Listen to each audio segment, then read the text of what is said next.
Hi everyone, welcome back to my channel. So in today's video we have with us Kunal Singh, who has recently cracked Adobe for full-time MTS role, and he has worked with Hastin for the last 1 year as a software engineer. So आज जानेंगे Kunal sir की journey के बारे में and how did he manage to crack Adobe along with his full-time job. So hi Kunal, welcome to my channel. Hi Umang, thanks for inviting me here. So यार Kunal, I would like to know कि what was your experience working at Hastin? पूरे एक साल में कैसा work life था Hastin के अंदर, and you worked as a software engineer. So what was your experience there? Actually, my experience at Hastin was really good. It was more than what I expected from at least a service-based company. So काफ़ी अच्छा experience रहा मेरा. मतलब यहाँ पे hierarchy का system नहीं है, तो इसकी वजह से सब काफ़ी अप्रोचेबल होते हैं एंड लीव्स भी अच्छी हैं, तो इशू नहीं आता है मेनली. और I think culture wise has been best company है and you can go with it. Rest your career growth, your learning curve, it depends upon your project.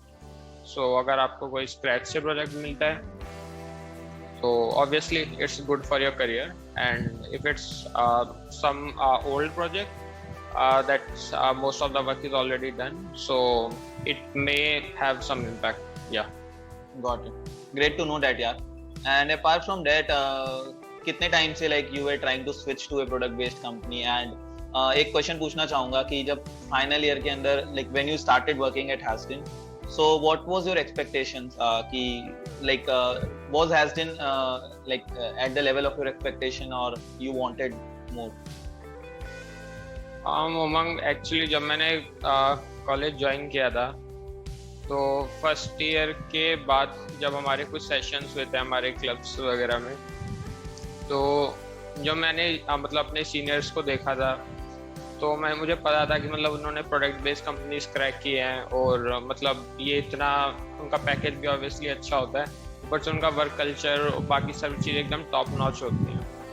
तो मेरी एक्सपेक्टेशन शुरू से यही थी कि कॉलेज के एंड में मुझे प्रोडक्ट बेस ही निकालनी है. सो बेसिकली मेरा टारगेट तो अमेज़ॉन थी स्टार्टिंग से, क्योंकि हमारे कॉलेज में कुछ लोगों का उसमें उस वक्त हुआ था अमेज़ॉन में, तो there was a chance in that. So हम लोग उस पर थोड़े फोकस थे, बट ये सिर्फ स्टार्टिंग में हमने सोचा था. फिर उसके बाद हमने अपनी सीपी जर्नी जैसे शुरू की, तो फिर उसके बाद हमने कंपनी के बारे में कभी ज़्यादा सोचा नहीं. हमें लग रहा था कि हम निकाल ही लेंगे, क्या टेंशन लेना. और बाद में फोर्थ ईयर के एंड तक due to covid period companies ने ज़्यादा विजिट नहीं किया, हायरिंग भी काफ़ी स्लो चल रही थी. तो उस वक्त मुझे हेस्डेन और टीसीएस से ऑफर मिले थे डिजिटल और इस हेस्डेन में सॉफ्टवेयर इंजीनियर रोल के लिए. सो मुझे हेस्डेन ज़्यादा बेटर लगी, तो फिर मैं इसके साथ आगे बढ़ गया था. Got it. So यार होता है ऐसा, मतलब स्टार्टिंग में मे बी कि तुमने अगर सोचा है प्रोडक्ट बेस्ड कंपनी में जाने का एंड नहीं होता है, but still like here we have an example with us. So Kunal, one I think I want to ask, like while working with Hastin, how did you manage to get an opportunity from Adobe? हेस्टिन के अंदर actually culture wise कोई issue नहीं है, जैसे मैंने तुम्हें बताया. तो यहाँ पे वर्क लाइफ बैलेंस भी काफ़ी सॉर्टेड है. सो आपको काम करने के लिए और आपको अपना नॉर्मल लाइफ के लिए एकदम सफिशिएंट टाइम मिलता है. सो प्रिपरेशन के लिए आपको बस इतना करना है कि आपको जो नॉर्मल टाइम है उसको थोड़ा बेटर यूटिलाइज करना है. और मेरा प्रोजेक्ट जो था उसके अंदर मतलब काम था, बट उसमें मतलब बहुत ज़्यादा टाइम नहीं जाता है, मतलब काफ़ी टाइम हमें मिल जाता है बीच में. सो उस टाइम को बीच में यूटिलाइज करते हुए काफ़ी प्रिपरेशन हो जाती है. सो और नॉर्मली मैं काइंड ऑफ मतलब स्टार्टिंग से ही शुरू कर रखा था, क्योंकि मुझे पता था कि मुझे स्विच तो मारना ही है प्रोडक्ट में. सो मैं मतलब ऐसे लॉन्ग स्टे के पॉइंट ऑफ व्यू से सोच नहीं रहा था इस दिन के लिए. ऑल्सो ये काफ़ी अच्छी कंपनी है स्टार्ट करने के लिए करियर. सो मैं कंटिन्यूसली प्रिपेयर कर रहा था. तो मैंने स्ट्राइवर की डीएसए शीट का भी यूज़ किया, क्योंकि उससे काफ़ी उसका मैंने दोबारा रिवीजन किया, और बाकी भी अपनी कोडिंग प्रोफाइल्स को थोड़ा बेटर किया. मतलब कुछ और कॉन्टेस्ट देता रहा और ट्राई करता रहा. और ऐसा नहीं है कि एक बार के अंदर मिल गई एडोबी.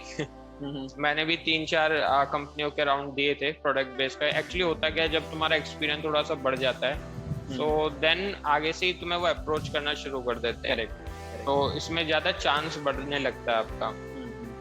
सो हाँ, जैसी ओपनिंग आती थी तो रेफरल लेके उसमें अप्लाई करना है, और उसके बाद यूजुअली आपका मतलब अगर आपने रेफरल लिया तो इंटरव्यू मिल ही जाता है मोस्टली। कुछ केसेस हैं जिनमें नहीं मिलता है, कुछ कंपनियां ऐसी, बट या इतने में हो जाता है मेरी। Got it. And great to know यार।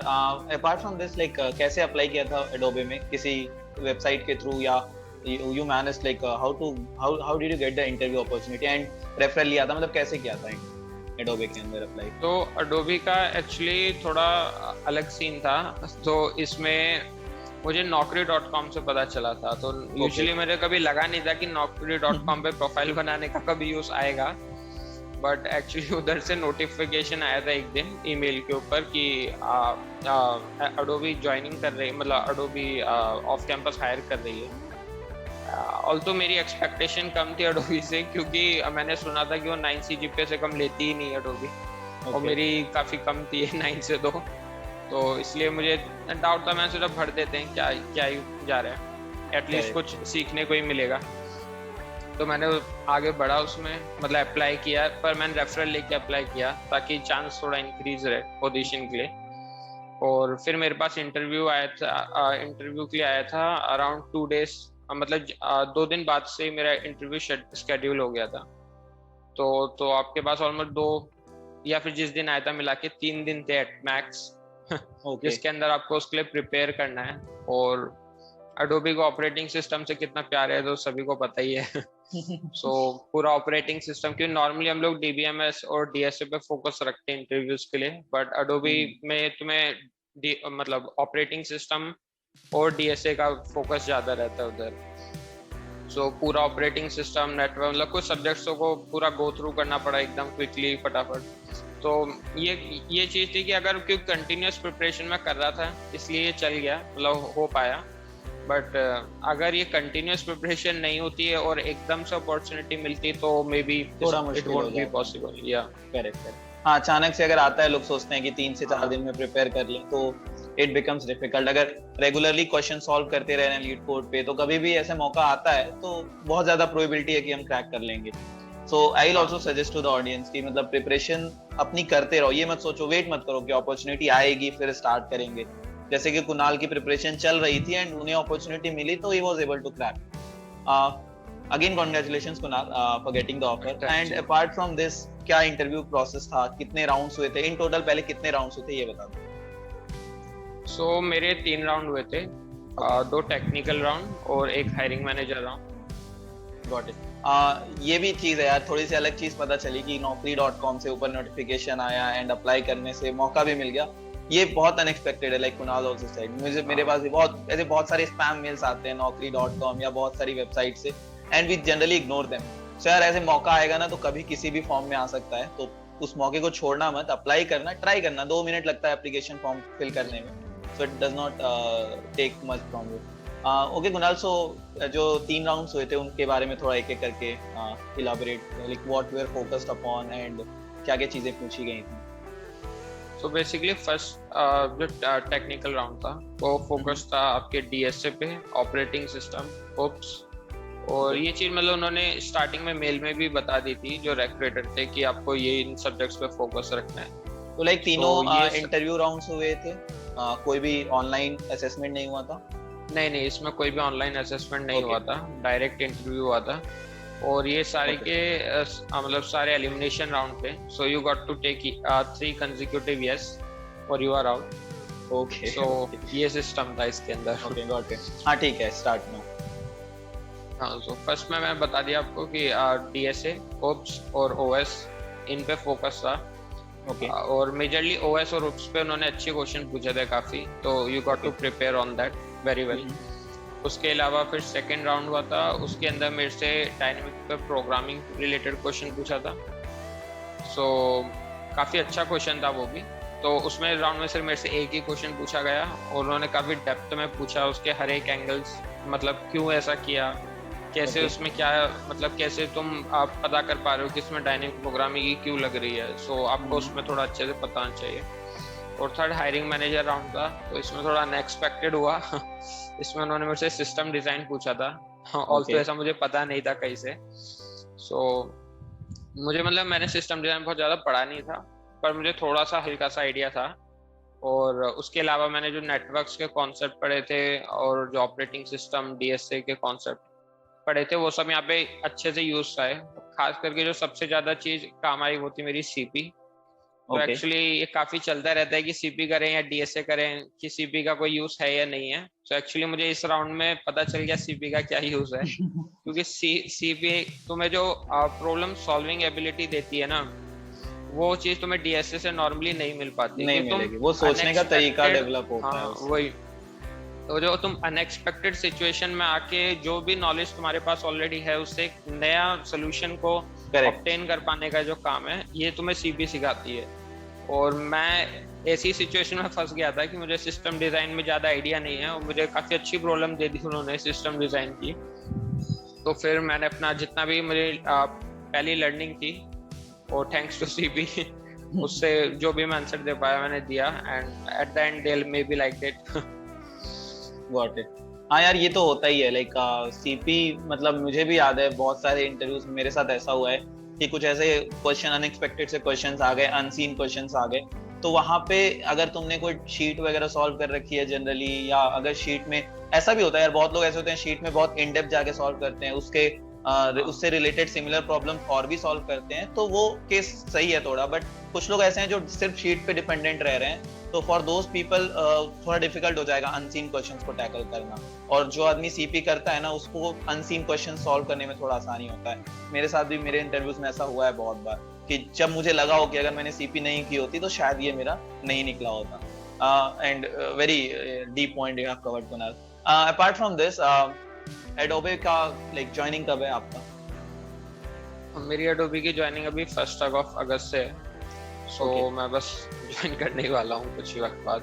Got it. एंड जो भी इंटरव्यू राउंड्स में, जैसे यू सेड कि in the second round you were asked dynamic programming problem, so वो डायनामिक प्रोग्रामिंग का जो प्रॉब्लम था उसकी कॉम्प्लेक्सिटी क्या थी? लाइक वो कितना हार्ड था? If I compare with leet code medium और लीड कोड हार्ड लेवल, सो क्या उसकी कॉम्प्लेक्सिटी थी? मैं इसे मीडियम हार्ड बोलूंगा। और उन्होंने सिर्फ एक ही क्वेश्चन पूछा, तो अब तुम सोच सकते हो। सो उसमें top down bottom up approach, क्यों रिकर्जन की रिकरेंस रिलेशंस क्या है, और क्यों इसे डीपी क्यों लग रही है इसके अंदर। फिर उन रिकरेंस को कन्वर्ट किया मतलब उसमें डीपी के फॉर्म में लिखने के लिए बोथ अप्रोचेस में। सो ये वाला पार्ट था इसके अंदर। उन्होंने मतलब काइंड ऑफ पूरा अच्छे से पूछा था डेप्थ में। समझ।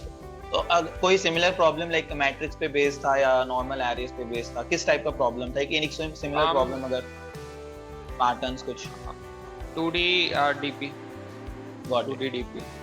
ठीक है। Actually dynamic programming is a much important topic when you are considering for product based companies. And बहुत बार ऐसा हुआ है like 2D DP and this type of things are generally asked in interview. तो इसके लिए रिकर्जन को अच्छे से करके फिर डीपी करनी पड़ती है, तभी वो इन डेप्थ जो नॉलेज है वो डेवलप होगी, and you will be able to tackle these type of questions. अगर पूरे एक राउंड में एक क्वेश्चन पूछा गया तो यू कैन अंडरस्टैंड कि हर पॉसिबल एज केस, हर पॉसिबल उसका सिनेरियो कंसीडर किया गया होगा, एंड वो तभी आंसर कर पाओगे जब इन डेप्थ में तुमने काफी टाइम इन्वेस्ट किया उस टॉपिक पे। Okay Kunal, very much insightful यार about the interview rounds and everything. What you will suggest for a general person who is working in a service based company who wants to switch to a product based company? क्या like वो क्या follow करे, like वो क्या दिमाग में mindset लेकर चले कि वो फॉलो करके like स्विच करना उसके लिए थोड़ा सा आसान हो जाए? इसमें मैं यही बोलूंगा कि देखो, it will take time. Okay. ये आप ऐसे टारगेट नहीं रख सकते हो कि मुझे अगले 3 महीने में कंपनी निकाल देनी है। ऐसा पॉसिबल नहीं, क्योंकि आप अनड्यू प्रेशर क्रिएट कर रहे हो अपने ऊपर।